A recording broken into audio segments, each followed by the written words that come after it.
आज आपण खूप छान अशी नवीन पद्धतीने एक वाटी पोह्यापासून नाश्त्याची रेसिपी करणार आहोत। खूप सोप्या पद्धतीने होणार आहे, खायला पण एकदम मस्त लागणार आहे आणि नवीन पद्धतीने बनणार हा नाश्ता आहे आणि लहानांपासून मोठ्यांपर्यंत सर्वांना आवडणार आहे।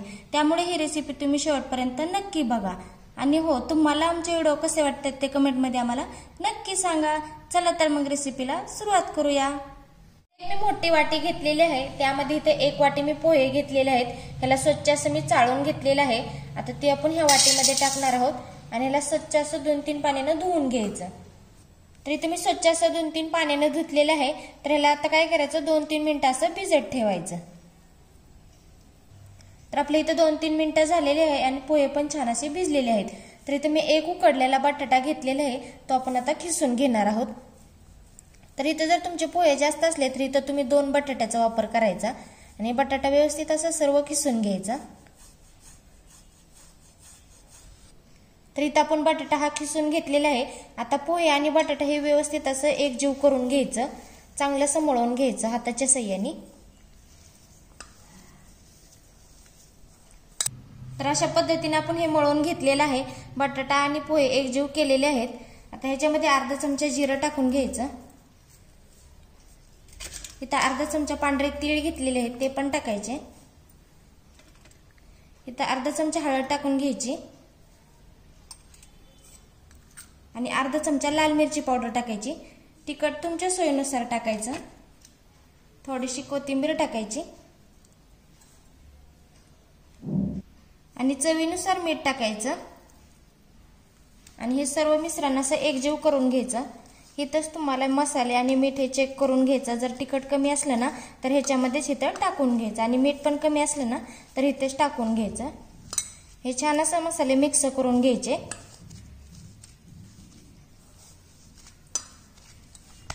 तर इथे बघू शकता अशा पद्धतीने आपण हे मिश्रण तयार करून घेतलेलं आहे। तर इथे एक आपण पळपूट घेतलेला आहे आणि थोडंसं पळपुटाला आपण तेल लावून घेणार आहोत। हे असं थोडंसं तेल लावून घ्यायचं आणि हा गोळा तयार करून घेतलेला ना ती ह्याच्यावर ठेवायचा। थोडं हाताच्या साहाय्याने असं दाबायचं, असं एक लाटणं घ्यायचं, लाटण्याला पण थोडंसं असं तेल लावायचं आणि हे असं लाटून घ्यायचं।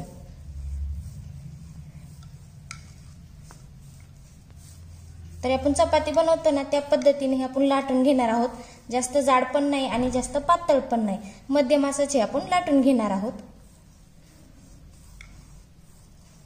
तर इथे बघू शकता आपण लाटून घेतलेलं आहे। जास्त जाड पण नाही आणि जास्त पातळ पण नाही, मध्यम असं आपण हे लाटून घेतलेलं आहे। तर इथे मी एक डब्याचं झाकण घेतलेलं आहे, इथे तुम्ही ग्लासचा पण वापर करू शकता। तर आता आपण हे गोल गोल असं काढून घ्यायचं।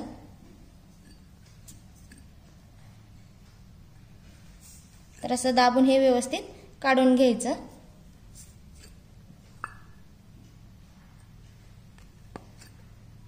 तर आपण आता हे साईडचं आहे ना ते काढून घ्यायचं। तर अशा पद्धतीने सर्व असं काढून घ्यायचं व्यवस्थित। तर इथे बघू शकता आपण साईडचं मिश्रण हे काढून घेतलेलं आहे। तर हे मी तुम्हाला दाखवते, हे अशा पद्धतीने आपलं हे तयार झालेलं आहे। तर इथे बघू शकता मी बारीक असा रवा घेतलेला आहे। तर हे पूर्ण असं बारीक घेतलेलं आहे।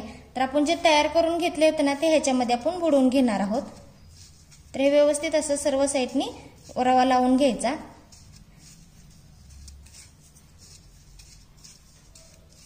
तर आपण बाकीचे जे आहे ना त्याला पण आपण असंच लावून घेणार आहोत रवा। इथे मी कढईमध्ये तेल टाकलेलं आहे, तेल चांगलं असं गरम करून घ्यायचं। गॅस हा मोठाच ठेवलेला आहे। तर इथे तेल आपलं गरम झालेलं आहे। आता गॅस आपण मध्यम ठेवणार आहोत आणि जे आपण तयार करून घेतलं होतं ना ते ह्याच्यामध्ये आपण टाकून घेणार आहोत आणि मध्यम गॅसवरती चांगलं असं लालसर होईपर्यंत आपण तळून घेणार आहोत। लगेच याला असं हलवायचं नाही। तर काय करायचं, थोडंसं असं उलंतेच्या साहाय्याने असं व्यवस्थित खालचं वर असं हलवून घ्यायचं, म्हणजे छान असं आतपर्यंत आपलं तळून निघतं आणि ह्याला लालसर होईपर्यंत आपण तळून घेणार आहोत। तर इथे बघू शकता आपण लालसर होईपर्यंत आपण हे तळून घेतलेलं आहे। तर आता आपण हे काढून घेणार आहोत। तर पण अशाच पद्धतीने बाकीचं पण तळून घेणार आहोत। तर इथे बघू शकता मस्त आपला 1 वाटी पोह्यापासून हा नाश्ता तयार झालेला आहे। खायला पण एकदम मस्त लागणार आहे आणि खमंग आणि खुसखुशीत झालेला आहे। तर इथे मी तुम्हाला एक तोडून दाखवते। तर बघा किती मस्त असा हा नाश्ता आपला तयार झालेला आहे। त्यामुळे ही रेसिपी तुम्ही घरी नक्की ट्राय करा।